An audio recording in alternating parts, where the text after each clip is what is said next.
नवीन machine बरोबर दिवस दुसरा. तर दुसऱ्या दिवशी बघा 14 इतकं मी सेटिंग ठेवलं, काल ठेवलं होतं 10.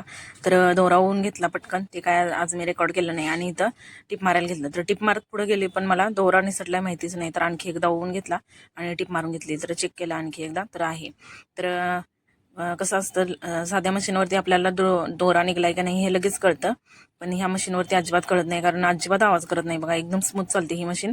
तर मोठ्या मोठ्या टिपा मारण्यासाठी आम्ही मशीनचा उपयोग आता सध्या तरी करत आहे. कारण लहान टिपा मारणे म्हणजे कटोरी जोडणे, पुढची क्रॉसपट्टी किंवा गळ्याचे आकार वगैरे सगळं करायला जी लहान मशीन आहे तर त्यावरती प्रॅक्टिस झाली, पण यावरती पटकन जमेना. तर त्यासाठी मोठ्या टिपा मारण्यासाठी मी इथं ब्लाऊज इथं घेऊन आले बघा. सगळा ब्लाऊज तिथं रेडी करून घेतला लहान मशीनवर, आणि मोठा टिपा मारण्यासाठी इथं आली.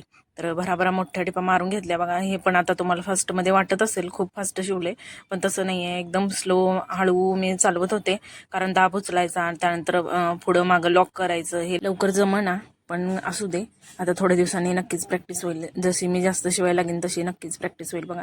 तर पण खूपच स्मूथ पळते मशीन, एकदा बसलं की उठूच वाटत नाही, इतकी मस्त अशी पळते. बघता बघता ब्लाऊज रेडी पण झाला बघा. भरभर टिपा मारल्या आणि ब्लाऊज माझा रेडी पण झाला. तर पैठणीवरचा ब्लाऊज किती मस्त झालाय बघा. तर कसा झालाय कमेंट करून नक्की सांगा. थँक्यू.